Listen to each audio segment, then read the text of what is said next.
another team, led by Ron Gilbert and accompanied by new hires Dave Grossman and Tim Schafer, began work on what would become The Secret of Monkey Island.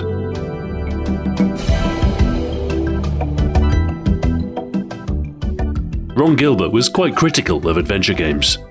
In his 1989 article, Why Adventure Games Suck, he laid out a few design principles to help avoid the more frustrating aspects of adventures. His criticism wasn't limited to the gameplay either. He was no fan of the traditional setting of such games. Fantasy had been done to death. Dungeons and Dragons was probably to blame, but the last thing Gilbert wanted was a Tolkien-fueled trudge through an elf-filled forest. It's odd because adventure films were far more diverse, featuring all sorts of swashbuckling action, typified by the roles of Errol Flynn. The piratical exploits in films like Captain Blood were fused with more contemporary elements, such as Disney's Pirates of the Caribbean ride, The Princess Bride, and Tim Powers on Stranger Tides. From these, a concept crystallized: a pirate adventure, initially called Mutiny on Monkey Island. The design would evolve some way from this initial proposal. Governor Marley was intended to be the bad guy, before eventually becoming a love interest. And the planned ship combat would also be replaced with sword fighting. Originally, the protagonist was a pirate fallen from grace and seeking redemption, with the provisional name Smear West. Instead, our beloved hero would become a naive fop at the tender age of 20, frilly shirts and fancy pants, fresh to the Caribbean. But what of the name?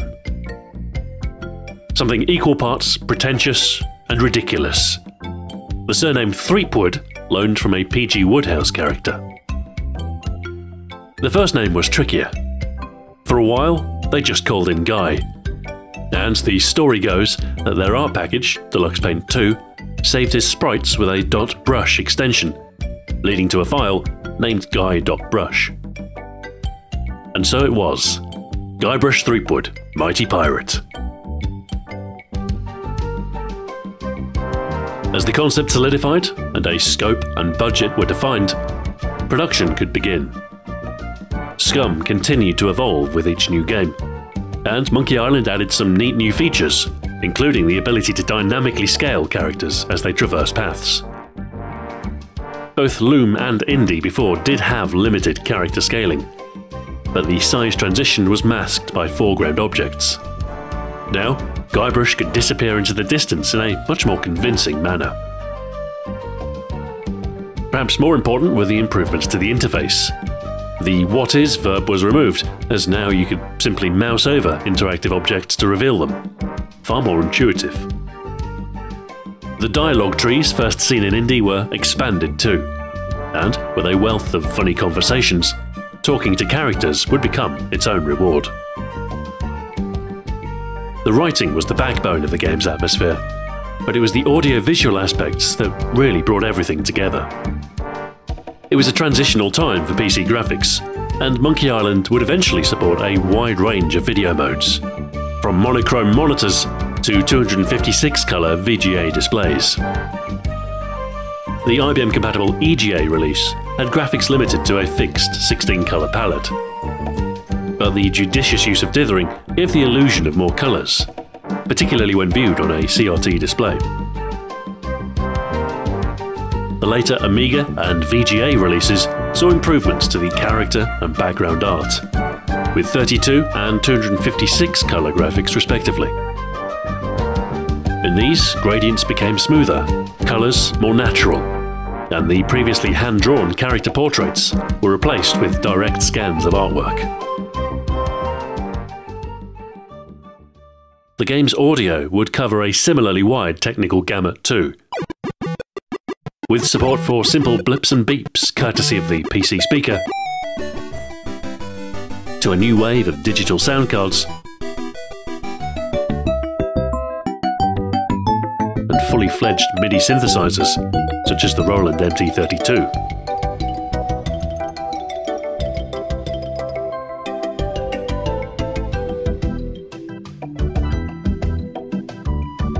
audio has never been the strongest suit of the adventure genre.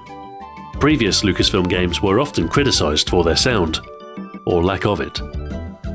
So this time, they pulled out all the stops. A soundtrack from recent Harvard graduate Michael Land. A suite of calypso-infused sound dripping with Caribbean flavour. Apt and expressive, despite the various hardware limitations. It was brilliant, memorable, and still resonant today.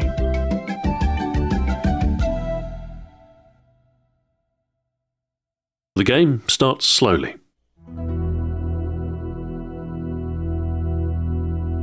A few tentative notes over chord as the Lucasfilm logo rolls by. In the middle of the Caribbean, an island named Melee.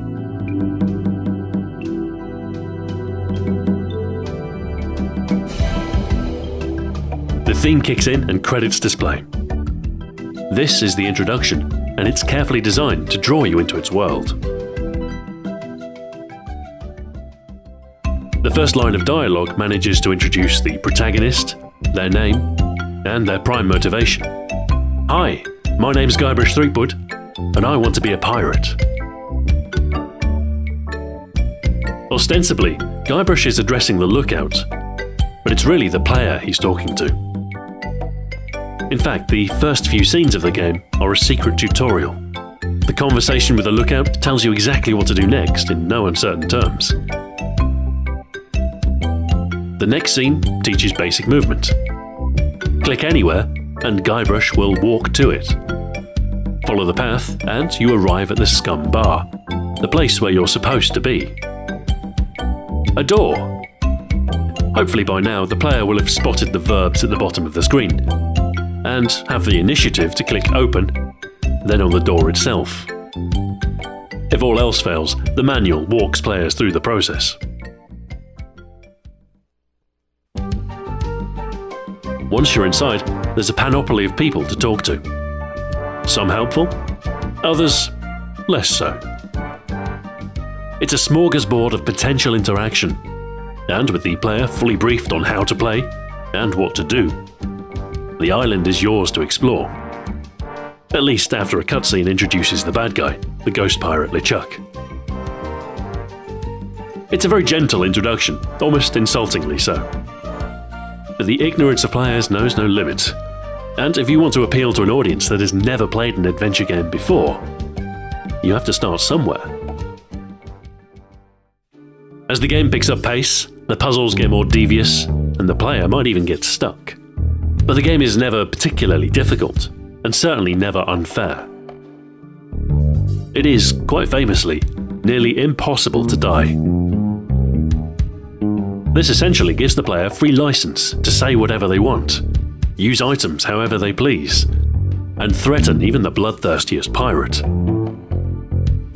It's unrealistic. The players wouldn't have half the fun experimenting with dialogue or puzzles if the world were more hostile.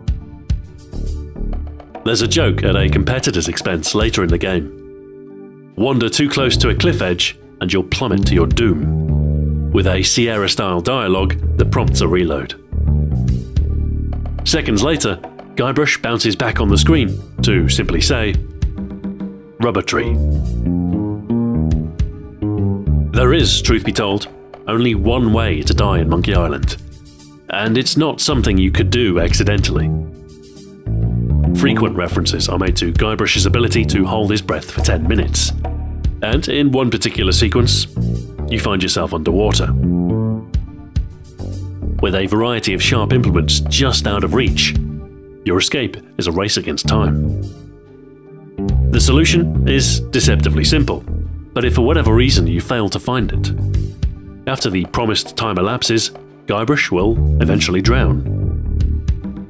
The death is genuine, and you will need to reload a save. But even so, the game has one last joke. The usual verbs at the bottom of the screen are replaced with ones more fitting for a corpse. Float, bob, decompose, order hint book. It's almost worth the 10-minute wait.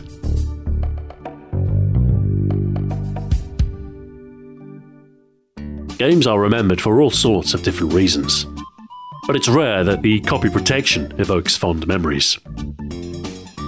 Code wheels were nothing new, the DRM of its day, and most games took some measures to protect themselves from software piracy. But something about the mix-and-match heads on the Dialer Pirate was charming. Monkey Island's humour permeates every aspect of the game. The story, the dialogue, the setting and characters. Even your inventory has a touch of absurdity. What possible use could a rubber chicken with a pulley in the middle have? Comedy is a very difficult thing to get right, and it would be easy to overdo things. But there's a balance of the zanier elements with a deadpan irony. Guybrush himself is an odd mix. On some fronts, he's hopelessly naive, wet behind the ears, completely inept, and incapable of talking to girls. But on the other hand, he has a cynical streak, moments in which lampshades hang, and dialogue options which reveal that Guybrush knows more than he lets on. The irony hangs so thick in the air that I'm not convinced there is a fourth wall, and it feels like most of the game's cast are in on the joke too. One of my favourite wall-breaking examples has to be the infamous stump joke. Looking at a particularly nondescript stump deep in the forest prompts Guybrush to describe an elaborate system of catacombs that lie beyond the hole. A sequence of increasingly improbable disk change requests follow. Disk 22, Disk 36, Disk 114. Requests impossible to fulfill, as most versions only had a few disks. Realising the impossible, Guybrush exclaims, "I'll just have to skip that part of the game." Some players were left confused, prompting telephone calls to Lucasfilm support line, and the eventual removal of the joke in later CD-ROM versions. Sequences like this are memorable, and there's no shortage of them.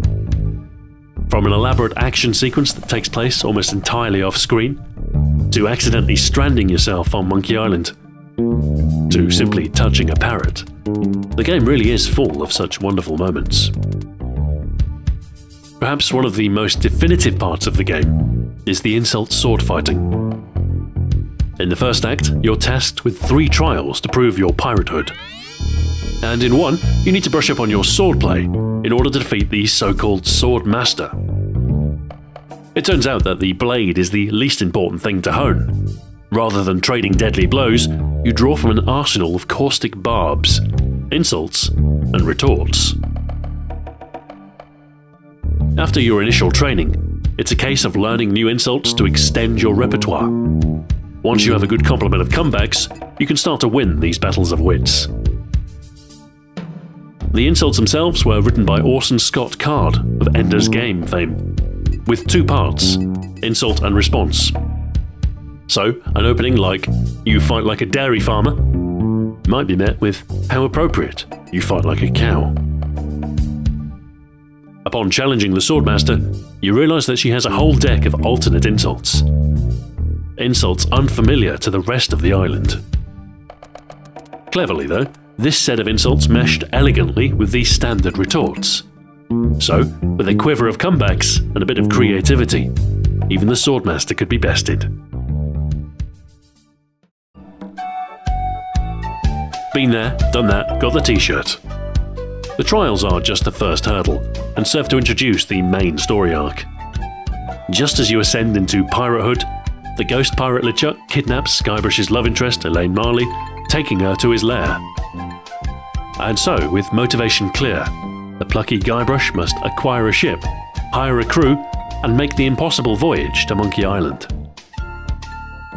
Along the way, he'll make new friends, explore a brightly lit paradise, and descend into hell, ultimately discovering how to defeat LeChuck before the final confrontation. The ending sees a return to the start, as all good stories do.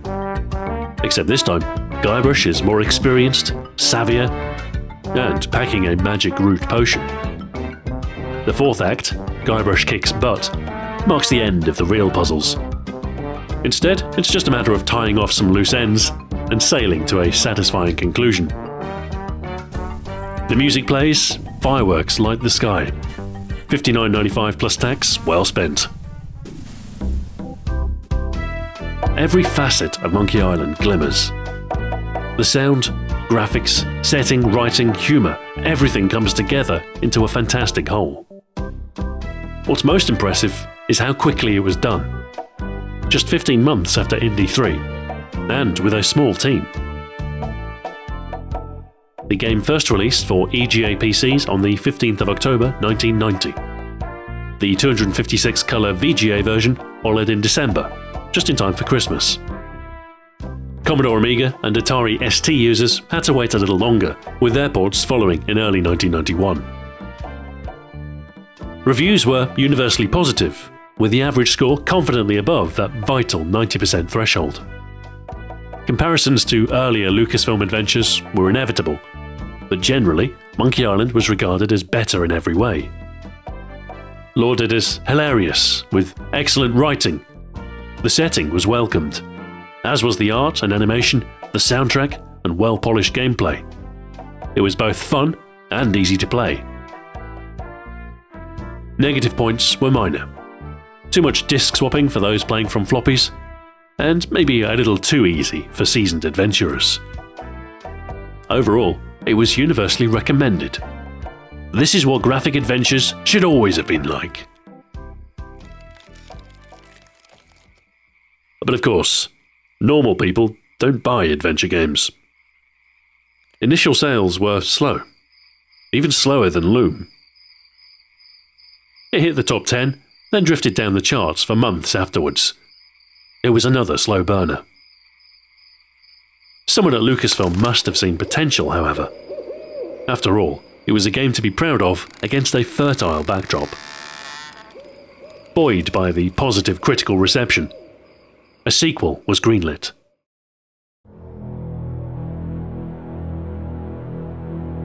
Shortly after Monkey Island's release, Lucasfilm underwent some reorganization. The games division was bundled with Industrial Light and Magic and Skywalker Sound into the newly formed LucasArts. Monkey Island's sequel would be the first game to bear this new name, along with a new logo, known as the Gold Guy. No matter the name, LucasArts were poised to enter a golden age of point-and-click adventure games over the next few years, while their rivals were past their peak. Infocom were effectively dead after being acquired and subsequently shut down by Activision. And Sierra, while still dominating the PC market in terms of sales, were putting out games of very variable quality. Sierra had grown incredibly quickly on the success of their earlier games, and the company culture shifted away from the humbler adventures pioneered by Ken and Roberta Williams. LucasArts always managed to stay small, and I think that's part of the reason their games have a persistent charm. So, while The Secret of Monkey Island was still in the charts, work began on Monkey Island 2, LeChuck's Revenge. Unlike the first game, the sequel would be first and foremost designed with VGA graphics in mind, with a full palette of 256 colours from the outset. This meant that the previously hand-drawn backdrops could now be scanned straight from original artwork, illustrated with marker pens, as this was quicker, easier, and responsible for the wonderful hand-drawn aesthetic.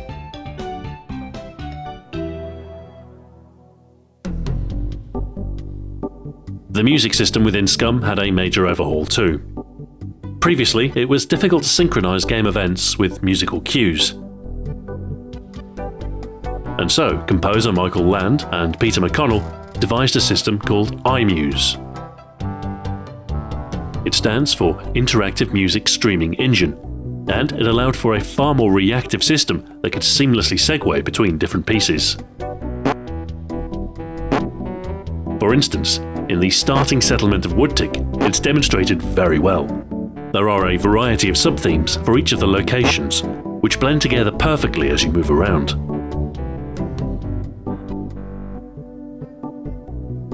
It's done so well, it's almost invisible.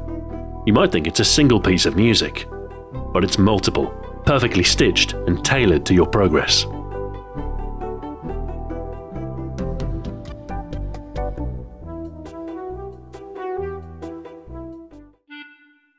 These audiovisual enhancements did rather increase the size of the game.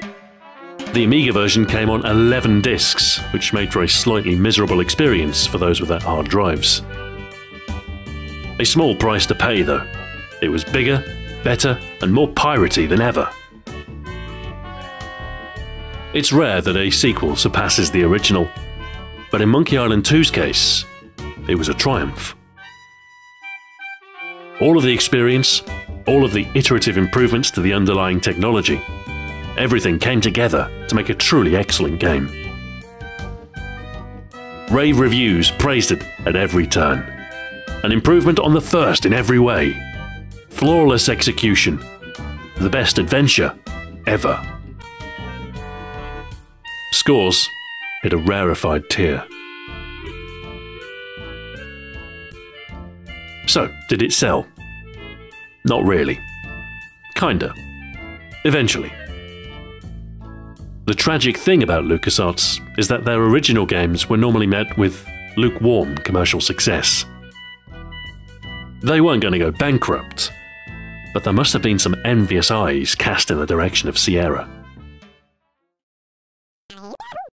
Shortly after Monkey Island 2 had shipped, Ron Gilbert decided to leave LucasArts. He felt it was time to start his own company, and so founded Humongous Entertainment. Here, he would go on to make adventure games for a younger market, including the Freddy Fish and Pajama Sam series. Children's games aren't particularly glamorous, but Humongous would enjoy quite some success. Their catalogue collectively selling 15 million copies, which is far more than Monkey Island ever sold. However, with the creator of both Monkey Island and Scum divorced from the game's rights, Monkey 2's enigmatic ending would be left unresolved, and we might never discover the true secret of Monkey Island.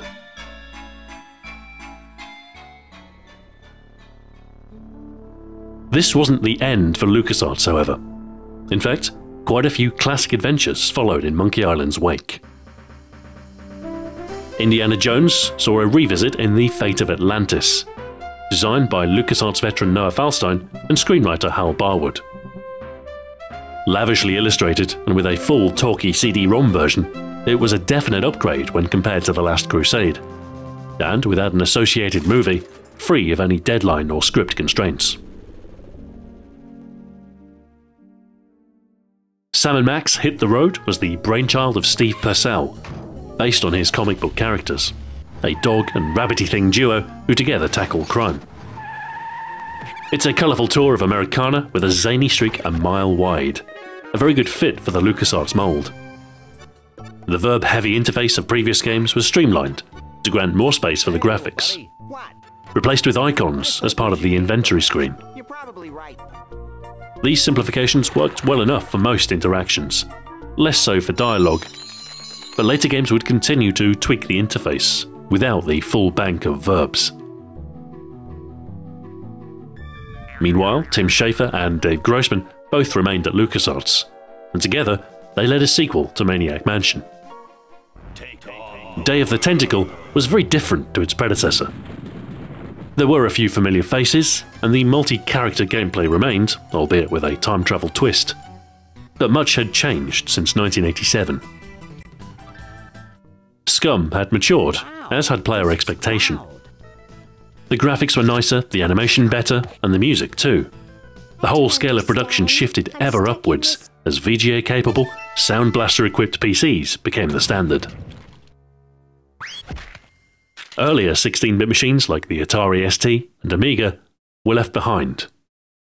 And thanks to CD-ROM, the constraints of the floppy disk were a thing of the past. As great as this was for the adventure genre, the colossal space that CDs afforded came at a cost of ballooning budgets. An ever-increasing payload of artwork, CD-quality music, and now, voice actors. After Day of the Tentacle was complete, Dave Grossman left LucasArts to pursue a freelance career. where he would spend some time working with Ron Gilbert at Humongous. Now, of the 3 designers that worked on Monkey Island, only Tim Schafer remained. The golden era of LucasArts adventures started with Monkey Island and endured for a few years afterwards, but they didn't have a monopoly on this style of game. Plenty of other developers took notes and shaped their adventures to mirror those pioneered by LucasArts. In the space of just a year or two after Monkey Island's release, there's a clear shift away from the Sierra-style approach to a newer paradigm. For instance, the point-and-click interface, the indirect character control, and the approach to verbs and dialogue were all codified as a standard. The cinematic influences that shaped Scum are apparent too, both through use of cutscenes, as established in Maniac Mansion, and the composition of scenery, such as the use of foreground elements to give a sense of greater three-dimensional depth. This was often coupled with a slightly warped perspective, Escher-esque locations that don't entirely work geometrically, but fit a 2D plane for the purposes of point-and-click. And of course, the principal hallmark, an absence of death, or puzzle dead ends at least, was generally expected. Most graphic adventures stuck to this sort of formula, but there were some that bucked the trend, mostly in response to new technology. By now, CD-ROM drives had become an essential multimedia accessory for every new PC. And while most games would eventually take advantage of this space, some really embraced it, and made copious use of full-motion video. The Seventh Guest was one such game, a creepy puzzle adventure, and one of the first games released exclusively on CD. For the time, it was an audio-visual treat. Extravagant 3D animation, video clips, and music. Of course, this meant that the gameplay itself took a back seat, so it wasn't a particularly good game, but it did demonstrate the potential of this new technology very well indeed. Another adventure from this multimedia era was Myst, a scenic romp through a pre-rendered 3D world with some particularly devilish puzzles, and told, for the most part, without language. With no time limit or failure state, it seems to take heed of Monkey Island's lessons in adventure design, but its approach is almost entirely different, relying on cold logic rather than humour. It was a great game, but also one on the right format at the right time. Anyone buying a new CD-ROM drive was surely in need of something to test it with. It managed to sell 6 million copies, a colossal amount. And it became the best-selling PC game ever, at least until The Sims came out. In a few short years, the PC market had changed dramatically. Driven by a multimedia revolution, the release of Windows 95, and games like Doom. It was a great time to be a PC gamer, but these changes would prove challenging for the adventure market.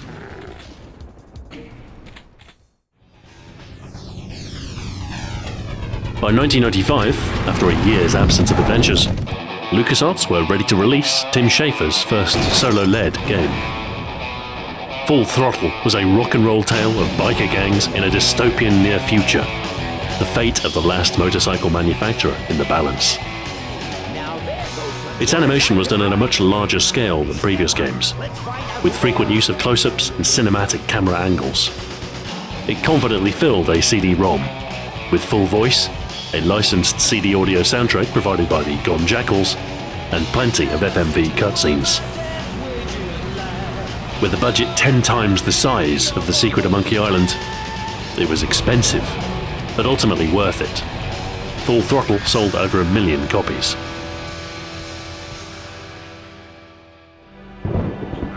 The same year, we finally saw the release of a much-vaunted Spielberg collaboration, The Dig, a game that had been in development since 1989. An ambitious stab at some serious science fiction that starts off akin to Armageddon, but soon whisks the player off to a fantastic alien world. It had a different feel to most LucasArts adventures. The The fun, or zany element was missing, and while there was still occasional humour, the overall tone was overtly adult. The orchestral score probably helped set the mood, and it was refreshing, selling pretty well, but many didn't quite know what to make of it. One major criticism was the low-resolution graphics. 320 by 200 had been the standard game resolution for a while, but as PC hardware improved, there was a graduation towards 640 by 480 and beyond. In 1997, the third Monkey Island game would benefit from this bump in detail. The Curse of Monkey Island. Obviously things look a little different with quadruple the pixels, an entirely new comic book appearance for Guybrush, along with voice acting provided by Dominic Armato. Considering the absence of the original creator and designers of Monkey Island, it was always going to be difficult to make a game that matched expectations. Despite this, it's hard to dislike. While detached from the originals in terms of style, it still has the wit and charm. For latecomers to the series, it was an introduction to the world of Monkey Island, but it also marked the last ever 2D Scum adventure from LucasArts. Towards the end of the decade came an increasing demand for 3D games, and the rising ubiquity of graphics cards with 3D acceleration. Unfortunately, Scum wasn't designed for 3D games, nor would it make the transition. Instead, a new engine for a new game. Grim Fandango was the first LucasArts adventure to make that difficult transition to 3D. A tragic journey through the land of the dead, heavy with film noir influence. A colourful cast of Calaca, led by Manny Calavera. It ran on something called the Grim engine, or Grime, based on the existing Sith engine, which powered Dark Forces 2.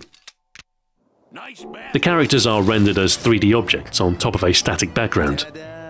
The polygon pushing ability of PCs at the time wasn't quite up to such ornate scenes. So the camera angles are fixed, and you navigate with tank-like controls. In a bold step for the point-and-click genre, the mouse took a back seat. It wasn't ideal, but this is perhaps the only blemish on a brilliant game. A unique setting with a cool aesthetic, backed with a truly heartfelt story. One last hurrah for the adventure genre, but it was clear the end was close.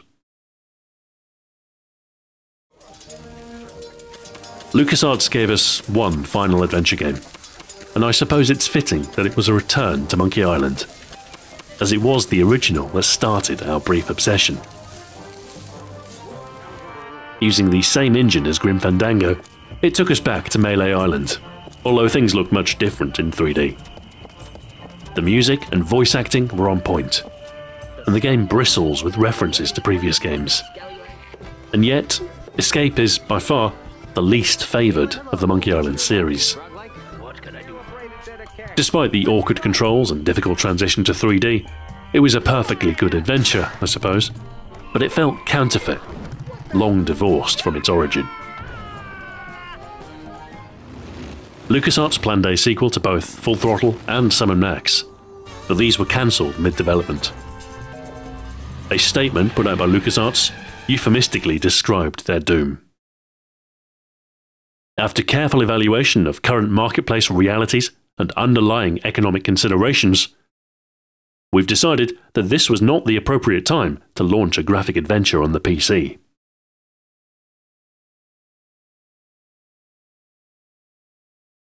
Adventure games were dead. It's not that PC gaming wasn't growing, it's that the consoles were growing faster. Adventure games had failed to make the transition, and PC gamers were increasingly drawn to fast-paced, 3D accelerated action. The adventure market withered while the budgets bloated, and it was a shame to admit, but they had long passed the point of profitability. And so, LucasArts' adventure era had come to an end. As the death knell tolled, the prequels began. All that remained was Star Wars.